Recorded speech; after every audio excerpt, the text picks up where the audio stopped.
Bueno, buenas tardes, alumnos. Bueno, dado el paro de transporte en Paraná, vamos a tratar de completar lo que habíamos empezado la semana pasada, un poco conversando sobre qué cuestiones se tienen en cuenta para un poco analizar y conocer, digamos, la historia del planeta Tierra, ¿no es cierto?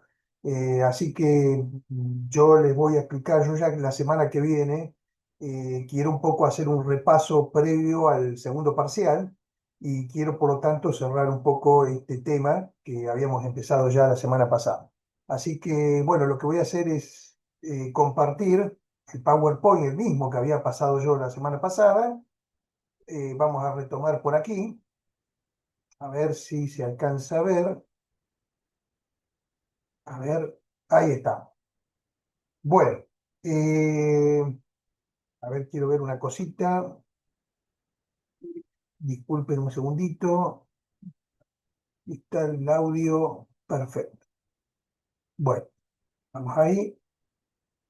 Bien, bueno, la semana pasada habíamos estado hablando un poco de algunos principios que se tienen en cuenta para el análisis de cómo transcurrieron los fenómenos, los acontecimientos a nivel geológico en el transcurso de la historia del planeta Tierra. Habíamos hecho mención entonces, entre otras cosas, al principio de horizontalidad inicial de Nicolaus Steno, este científico que estableció de que originalmente los estratos sedimentarios se disponen paralelamente, en forma concordante, uno por encima de otro, desde los más viejos abajo a los más nuevos arriba. Ese es el famoso principio de horizontalidad inicial y de superposición normal, ese es el otro concepto, porque no solamente que hay una disposición concordante, horizontal, sino que también la disposición es ordenada, ¿no? Los más viejos abajo y los más nuevos arriba. Hablamos también del principio de intersección, o sea, donde ya empiezan a aparecer líneas de discordancia, ¿m? Y hablamos de distintos tipos de discordancia, por ejemplo, la discordancia angular, que vemos aquí en el diagrama o en el esquema que se encuentra en la parte superior izquierda, donde los estratos sedimentarios horizontales, los que se encuentran por encima, están en discordancia respecto a los estratos sedimentarios que han sufrido una inclinación, un buzamiento, eso se llama buzamiento, que con posterioridad a su erosión se dispuso nuevos o se dispusieron nuevos estratos sedimentarios que están en forma paralela, en forma concordante por encima. O sea que hay una línea entonces ahí de discordancia entre lo que está arriba respecto a lo que está abajo. Esa es una discordancia de tipo angular, que me está diciendo de que los materiales que se encuentran por encima se dispusieron después del buzamiento de los materiales que están más abajo. O sea que primero ocurrió el depósito de los estratos sedimentarios que están abajo, en forma horizontal, tal como Steno nos dice en su principio de horizontalidad inicial. Eso se inclinó, se erosionó y por encima, con posterioridad, como efecto o evento más nuevo, hubo una disposición sedimentaria en forma horizontal por encima, quedando entonces una línea de discordancia angular separatorio entre lo que está arriba y lo que está abajo. Bueno, hablamos también de la disconformidad, cuando si bien los estratos los veo a todos paralelos, yo tengo ahí una faltante, es decir, hay un estrato que me está faltando porque hubo un periodo en donde hubo mucha erosión, más que depósito hubo erosión, que me ha prácticamente fagocitado, me ha sacado todo un estrato sedimentario, de manera que entre este estrato que está aquí y el que está arriba, está faltando un periodo en donde no he tenido ningún tipo de depósito de material. Por eso que esa también es una línea de discordancia en disconformidad, eso se llama disconformidad. Hablamos de la inconformidad también, que lo tenemos aquí en el sector inferior izquierdo, que es la línea de discordancia entre los estratos sedimentarios paralelos y un material que ya no es sedimentario. O sea que es un material, básicamente, por el tipo de simbología que tiene, es un material granítico, un material silicatado, es una roca rígida, endurecida, que no tiene nada que ver con lo sedimentario que está más arriba. Entonces ahí tenemos una línea de inconformidad. Y después tenemos la paraconformidad, que la paraconformidad es parecida a la disconformidad. Hay una línea de discordancia que no es por la erosión de una capa sedimentaria, sino que es por la falta de sedimentación durante ese periodo, en donde hubo más un periodo de calma, vamos a decirlo así, un periodo seguramente muy húmedo, con una cobertura vegetal muy densa.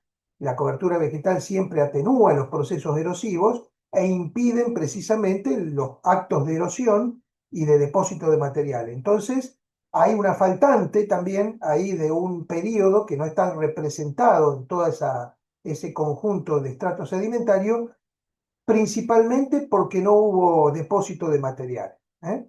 Bueno, distintos tipos de discordancias que se presentan y después la intersección. La intersección, por ejemplo, de las intrusiones magmáticas que desde la profundidad, desde la cámara magmática, han ascendido y han atravesado precisamente todos esos estratos sedimentarios, estén inclinados o no lo estén en forma paralela, han sido prácticamente interseccionados. Entonces, todo eso se analiza para poder un poco graficar y determinar cómo ocurrieron los acontecimientos, en qué orden. Entonces ahora vamos a avanzar un poquito hacia otras cuestiones que tienen que ver con los métodos de datación.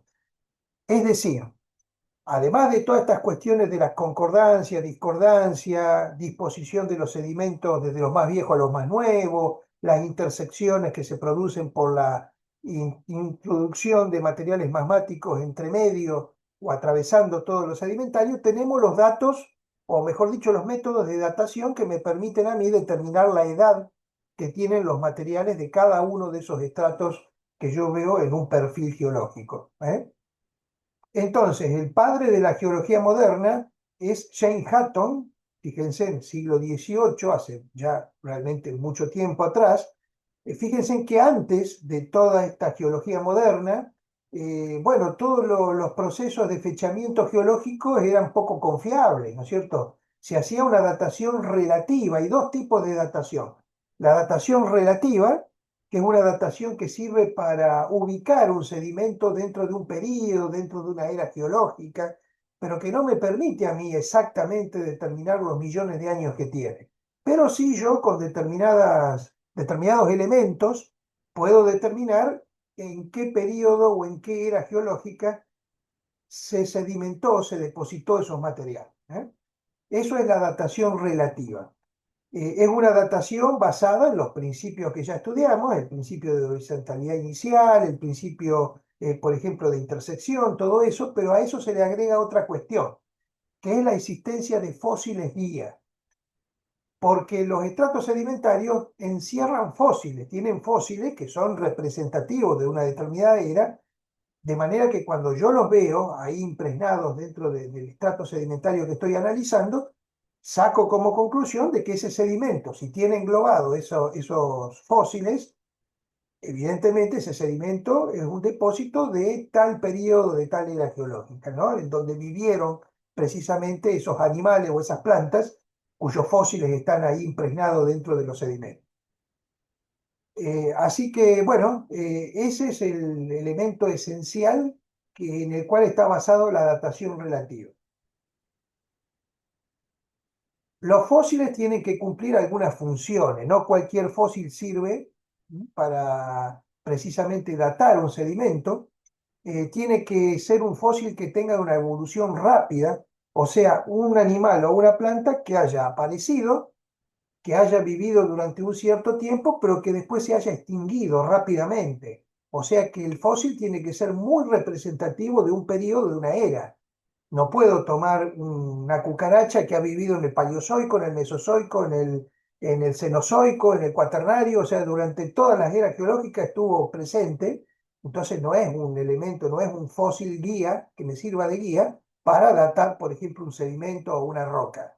Tiene que ser un fósil de un animal o de una planta de evolución rápida, que haya aparecido y que se haya extinguido rápidamente, que haya tenido además un área de dispersión muy grande, muy extensa, que prácticamente haya sido de extensión prácticamente mundial a lo largo de todos los océanos y los continentes, y que tengan facilidad para fosilizarse, principalmente los que tienen, por ejemplo, aquellas plantas o animales tipo medusas, de cuerpo blando, digamos, sin esqueletos y demás, son un poco más difíciles de fosilizar. En cambio, los animales con esqueleto y demás se fosilizan más rápidamente. Entonces, no quiere decir esto que las algas o que, por ejemplo, las medusas, los gusanos y estas cosas no se puedan fosilizar. Sí, se fosilizan, pero es un poquito más complicado. No todos los animales se fosilizan correctamente, entonces hay muchos más fósiles con esqueletos, por ejemplo, o con cuerpos más o menos endurecidos, con caparazones y esas cosas, que aquellos que son de cuerpo blando. ¿Eh? Entonces, esas son las tres condiciones que tiene que cumplir un buen fósil.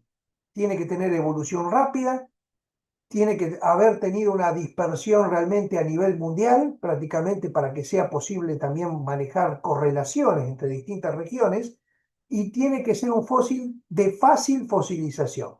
¿Eh?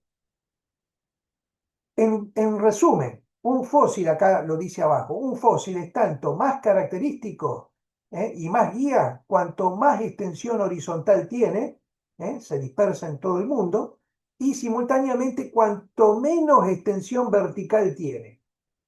Porque si se extingue rápido lo voy a encontrar en un determinado periodo, en un determinado estrato, no lo voy a encontrar en todo el conjunto del perfil geológico. Entonces, tiene que tener una gran extensión horizontal, pero poca extensión vertical, ¿no? Y tiene que tener facilidad para fosilizar. Ahí están las condiciones que tiene que cumplir un buen fósil. La otra forma de datar un sedimento es a través de la datación absoluta. Y la datación absoluta está basada en materiales radioactivos que suelen tener las rocas, los fósiles. Es decir, hay ciertos elementos que tienen isótopos, o sea, una variación respecto al elemento fundamental, al elemento más importante, porque cambia el número atómico. Es decir, por ejemplo, acá yo tengo un ejemplo, el uranio, por ejemplo. El uranio es un elemento que tiene en su núcleo 92 protones. Ese es el uranio general. Si ustedes lo agarran y lo miran en la tabla periódica, lo van a ver ahí con 99, 92, con un peso, y ahí está el peso atómico. El peso atómico a los protones le agrega los neutrones. Sí, los neutrones. Entonces el peso atómico es 228 del uranio. Pero ese uranio tiene isótopos, o sea, ciertas variaciones, otros elementos que tienen una mayor cantidad de peso atómico, tienen más protones que el general. Entonces hay básicamente para ese elemento tres grandes isótopos, que es el uranio. El normal es el de 228, pero yo tengo un uranio 234, otro 235 y otro 238. El gran problema de esos isótopos es que, como tienen mayor cantidad de protones, son muy inestables. Es decir, que se descomponen a una cierta velocidad, conocido, tabulada, esa velocidad de descomposición está tabulada. Entonces, como el uranio es un elemento que está presente, los isótopos estos están presentes en las rocas muchas veces, lo mismo el potasio, lo mismo el carbono, hay muchos elementos, es muy conocido el método del carbono 14, por ejemplo, que lo utilizan mucho los arqueólogos, los paleontólogos, por ejemplo. El carbono, el carbono isótopo es el carbono 14, que se desintegra a carbono 12. ¿Eh? Se desintegra, entonces, ¿qué hacen los científicos? Determinan el porcentaje de carbono 12 y de carbono 14, aplican después una fórmula y determinan la edad bastante aproximada, en millones de años o en miles de años, de la edad que tienen esos sedimentos o ese fósil que yo estoy observando y estoy analizando. ¿Mm? El problema es que la velocidad de descomposición no es la misma para todos los elementos isótopos. El carbono 14 se descompone muy rápido, entonces yo no lo puedo usar para datar un sedimento allá de la era paleozoica, mesozoica. Por eso que es para datar los últimos miles de años o cientos de años, y por eso lo utiliza el arqueólogo o el paleontólogo. O lo puede usar el geólogo si quiere, por ejemplo, datar algo del Pleistoceno, del Holoceno, ahora de los últimos tiempos. Pero no me puedo ir a la era primaria paleozoica con el carbono 14 porque todo el carbono 14 ya está prácticamente desintegrado, es de rápida desintegración. Entonces ahí yo ya tengo que utilizar el método del uranio. El uranio 238 se desintegra a plomo 206, o el método del potasio 40, que se desintegra a argón 40, por ejemplo, ¿eh? Que por ahí es difícil de usar para rocas, se descompone muy lentamente. Entonces ya para los últimos cientos o miles de años no me sirve. Ahí tengo que usar carbono 14 porque es muy lenta la descomposición. El método del potasio-argón o el del uranio-plomo lo voy a usar por la muy lenta descomposición que tiene para datar materiales muy viejos, los macizos antiguos, por ejemplo, que son muy viejos, ya estudiamos las grandes estructuras. Los puedo usar, por ejemplo, en las cordilleras, bueno, para datar sedimentos que se dispusieron antes de la formación de la cordillera, principios del terciario, finales del Mesozoico, por ejemplo, puedo utilizar esos métodos. Y el carbono 14 lo utilizo para los últimos acontecimientos, los últimos miles de años. Ve, acá tengo yo la tabla periódica, por ejemplo, y si yo tomo el carbono, acá tengo el carbono, bueno, el carbono tiene un número atómico, número másico de 6, tiene 6 protones, pero el peso atómico es de 12. Supuestamente cada protón pesa 2. Bueno, acá tengo el 12, ¿ve? Y el carbono isótopo es el 14, no el 12. Entonces ese carbono inestable 14 se descompone al carbono 12. El uranio debe andar por acá abajo. Acá está el uranio. Ahí está el 228, no sé si se alcanza a ver. 92 es el número atómico, número de posición, están todos ordenados, son la cantidad de protones que tiene el núcleo. Y este numerito indica el peso atómico, le agrega la cantidad de protones, la cantidad de neutrones también. Y los electrones son los que giran alrededor. Un repaso rápido de la química básica, digamos, de los... Bueno, ahí tenemos entonces, en eso consiste la datación absoluta. Y acá tengo yo los isótopos que más se usan, el uranio 238 que se descompone a plomo 206. La vida media del elemento madre, el uranio, es de 4.500 millones de años. Entonces yo puedo utilizarlo, o sea, es más eficaz este elemento para todo aquello que esté por detrás de los 10 años, hasta los 4.600 millones de años, hasta me puedo ir hasta el origen de la Tierra.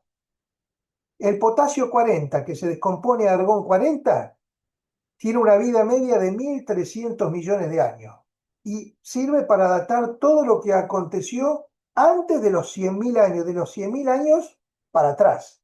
No me sirve para datar los acontecimientos que ocurrieron en los últimos 100.000 años.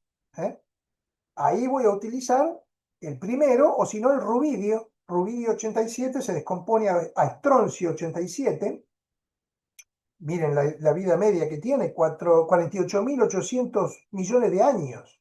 O sea, una descomposición extremadamente lenta. Y el torio 238, que se descompone a plomo 208, con una vida media de este elemento madre de 14.000 millones de años. Entonces, cualquiera de esos métodos puede utilizar para datar cosas que han ocurrido hace muchísimos millones de años. Y si no, el carbono 14, que lo tengo acá arriba, carbono 14 pasa a carbono 12 con una vida media de más o menos 5.370 años. Yo puedo datar hasta hace 5.730 años. ¿Eh? Me puedo ir para atrás hasta 5.730 años, más o menos 30 años, que es el error que puede llegar a haber. Más atrás ya no lo puedo datar con ese método. Bueno, entonces las eras geológicas están representadas en esto que se llama el reloj geológico. ¿Qué es el reloj geológico? Bueno, el reloj geológico representa las 24 horas del día, fíjense, las 24 horas del día, y me da noción de cuánto han durado cada una de las eras geológicas. La primera era duró, fíjense la cantidad de años, de 21 de las 24 horas es el proterozoico, el precámbrico, o sea, todo el primer periodo en donde la Tierra se consolida, se conforma, aparece la vida. Bueno, todo eso llevó 21 de las 24 horas. La mayor parte del tiempo geológico se la lleva el Proterozoico o el Precámbrico, si quieren llamarlo de esa manera. Y las 3 horas que me quedan están repartidas con las tres grandes eras, el Paleozoico, que sería la era primaria, si le queremos llamar así, el Mesozoico o era secundaria, y el Cenozoico, que es la era terciaria. Y acá los 19 segundos finales, que es una línea, casi no se puede representar, es el cuaternario. Eso sería el cuaternario. Hay algunos autores, por ejemplo, que ya están hablando, porque acá toda esta historia geológica es puramente natural. Todos los acontecimientos que han ocurrido aquí es obra de la naturaleza. Pero acá en el Cuaternario, ya en el Holoceno, en los últimos miles de años, aparece el hombre. Entonces ya algunos hablan de un período que habría que agregar, no era, pero sí un período dentro del Cuaternario, que es el Antropoceno, porque ya el hombre empieza a tener importancia en las modificaciones de la naturaleza, ya desde el hombre cazador, después el hombre en sociedad, el hombre agrícola, el hombre, bueno, que fue evolucionando con el tiempo, la población fue aumentando, y ni hablar, porque todavía no se ponen de acuerdo cuándo verdaderamente empieza el Antropoceno. ¿Empieza con el hombre de la caverna o empieza a partir de la revolución industrial, que como revolución significó pasar de una producción artesanal a una producción en serie industrial? Y ahí es donde verdaderamente empieza un cambio rotundo, primero en una población que venía creciendo linealmente, en forma gradual, pasa a partir de la revolución industrial a tener un crecimiento exponencial hasta el día de hoy. Y en segundo lugar, ahí es donde empieza la verdadera contaminación, esta contaminación que con el tiempo se fue intensificando y que es la que da lugar precisamente, entre otras cosas, al calentamiento global, al cambio climático y a todo lo que repercute precisamente desde lo social en esta naturaleza. Entonces, por eso que ya hoy se empieza a hablar del antropoceno después del pleistoceno, que es la edad de hielo, el holoceno, que sería el actual. Bueno, habría que agregar un antropoceno, todavía están ahí en discusión de cuándo empieza el antropoceno, porque algunos lo colocan también después de la segunda revolución industrial o después de las dos guerras mundiales. Bueno, están ahí en discusión. Pero lo cierto es que en toda esta historia de 4.600 millones de años, el hombre empieza a tener importancia y empieza a generar modificaciones bastante significativas que hay que tener en cuenta también. Bueno, entonces, ¿cuál es la edad de la Tierra? Bueno, la Tierra tiene 4.600 millones de años, algunos autores lo tiran un poquito más atrás, con las nuevas investigaciones, entre 4.600 y 4.800 millones de años. ¿Mm? Por supuesto que acá estamos estudiando procesos geológicos, de manera que la unidad de tiempo es el cron, que es el millón de años. Todo se mide en millones de años. ¿Mm? 4.600, 4.800 millones de años. Y la roca más antigua que se ha podido datar tiene 3.500 millones de años. O sea que acá me queda un hueco, un periodo de 1.100 millones de años o 1.300 millones de años, acá lo tenemos escrito abajo, en donde no tengo ningún registro geológico, no tengo ninguna datación. Bueno, ese primer periodo de 1.100 a 1.300 millones de años entre que se gesta la Tierra y la datación de la roca más antigua es lo que se conoce como la historia pregeológica de la Tierra. ¿Eh?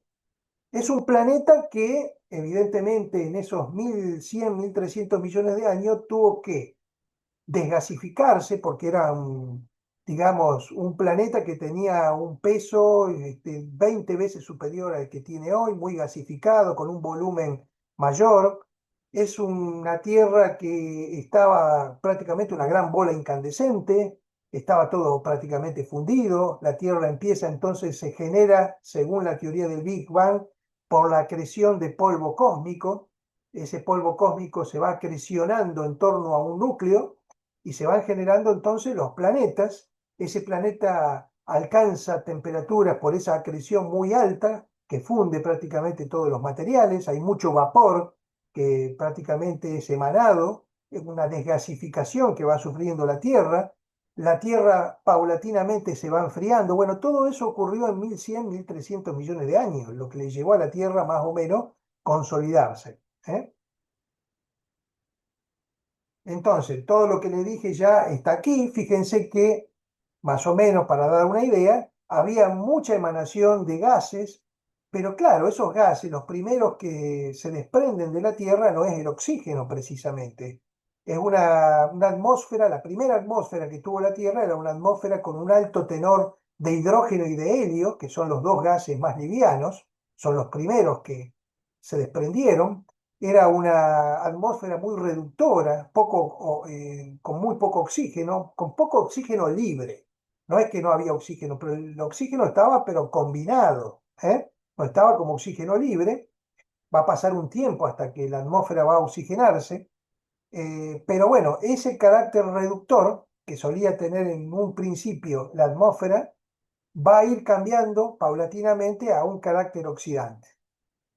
La Tierra no estaba todavía en condiciones de albergar vida. Vida por encima de ese planeta no había, pero a medida que la Tierra se va enfriando, el vapor de agua se va licuando y va ocupando las depresiones de una Tierra que ya empezaba a solidificarse, al menos en la parte superficial, todavía quedaba caliente por dentro, y ese medio acuoso, esos protocéanos que se van a generar en esos comienzos, va a ser prácticamente el lugar donde se van a generar las primeras moléculas orgánicas en forma espontánea. Tengan en cuenta que las temperaturas de esa época eran muy altas, y por lo tanto con esos valores de temperatura que se manejaban en ese entonces, era muy posible de que se generen espontáneamente moléculas orgánicas, algo que en condiciones normales hoy no ocurre. En ese momento, con muy altas temperaturas, consideremos que las altas temperaturas siempre generan, digamos, un aumento de todos los procesos. Los procesos se aceleran cuando hay alta temperatura. No solamente procesos químicos, sino en este caso la generación de moléculas orgánicas en forma espontánea, dado las altas temperaturas que en ese entonces existían. Y así entonces bajo el agua, porque todavía la atmósfera no tenía el tenor de oxígeno necesario, no había oxígeno prácticamente, se genera bajo el agua. La vida se genera pero bajo el agua. Bueno, esta imagen que la saqué del libro de Tarbuck, o del otro libro, mejor dicho, de Wincander Monroe, la geología de Wincander Monroe, da idea de lo que era la Tierra por aquel entonces.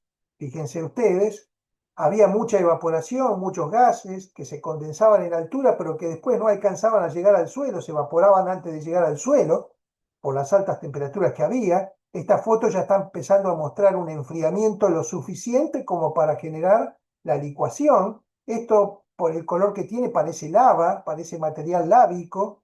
Acá ya se empiezan a ver algunas rocas solidificadas. Esto es lava, que ocupaban las depresiones como si fueran agua. El vapor se iba hacia la atmósfera, ¿m? Pero prácticamente lluvia no había. Lo que sí había eran muchos relámpagos. Por ejemplo, de acuerdo a lo que dicen los autores, debió haber sido una época de muchos relámpagos, pero en donde las lluvias casi no se desarrollaban porque si bien amagaba con llover, llovía, y antes de llegar a la superficie se volvía a evaporar todo de nuevo. Bueno, entonces se genera la vida bajo el agua. Originalmente eran células muy simples que se van a ir multiplicando y complejizando con el pasar del tiempo, ¿eh? Hasta que, bueno, llega un momento en que se equipara la radiación emanada y recibida de la Tierra, la temperatura del planeta se estabiliza en un promedio de entre 20 y 30 grados aproximadamente. ¿M? Las primeras plantas que se generan bajo el agua empiezan a desarrollar la fotosíntesis, necesitan de la fotosíntesis, y esa fotosíntesis, que consiste en tomar el dióxido de carbono, fijar el carbono y exhalar el oxígeno, va a ser el encargado, el proceso encargado de oxigenar la atmósfera paulatinamente. O sea que entonces el proceso de fotosíntesis va a ser el que va a permitir desde abajo del agua a generar entonces las primeras moléculas de oxígeno gaseoso que van a ir modificando la lógica de esa primera atmósfera que era muy reductora. Los gases, hidrógeno y helio se van a ir para arriba porque son muy livianos y el oxígeno emanado de ese proceso de fotosíntesis van a ir paulatinamente oxigenando la atmósfera y va a ir cambiando entonces el carácter de la atmósfera de reductor a oxigenante, ¿no? A oxidante. Bueno, no obstante esto, todavía la vida va a seguir por debajo del agua. Y a partir, todo eso ocurre en el precámbrico, en esas 21 horas de las 24 horas del día, ¿no? Ocurre todo esto, desgasificación de la Tierra, enfriamiento de la Tierra, licuación del vapor de agua, aparición de la vida bajo el agua, paulatina oxigenación producto de la fotosíntesis, todo eso ocurre en esos primeros, son más o menos 3.000, 4.000 millones de años, 4.100 millones de años en donde ocurre todo eso que está ahí.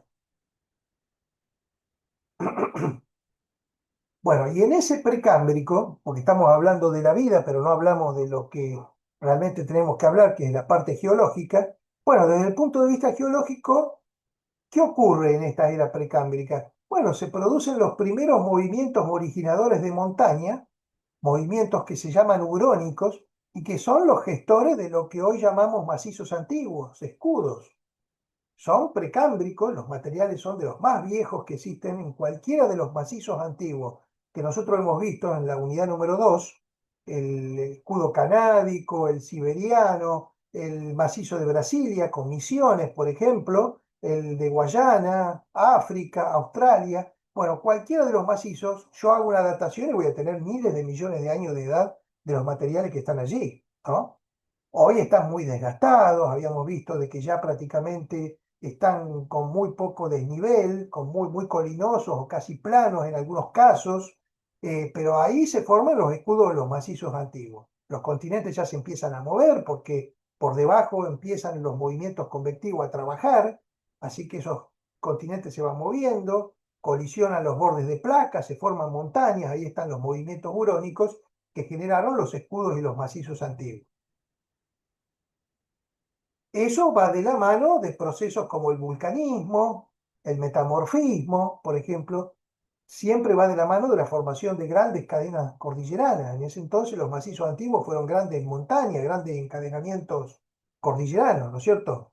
Y eso desata, obviamente, procesos de erosión, porque una vez que hay un levantamiento general por un movimiento convectivo, un movimiento, digamos, de colisión de placas, evidentemente que los procesos erosivos se activan y empieza entonces un proceso de erosión, transporte y depósito de materiales en los lugares más bajos. ¿Hay fósiles que sean representativos de esta era precámbrica? No hay muchos. Son escasos porque todavía no hay seres vivos que tengan esqueletos o que tengan materiales endurecidos, digamos. Los escasos fósiles que hay son algas, arrecifes de coral, por ejemplo, hubo momentos en que el clima se tornó muy cálido, entonces proliferaron los arrecifes, por ejemplo, las algas también. Las algas más representativas del precámbrico, si hay un fósil que es característico del precámbrico, son los estromatolites, que son algas medias verdes, azuladas, rojizas también, que están ahí metidas en los macizos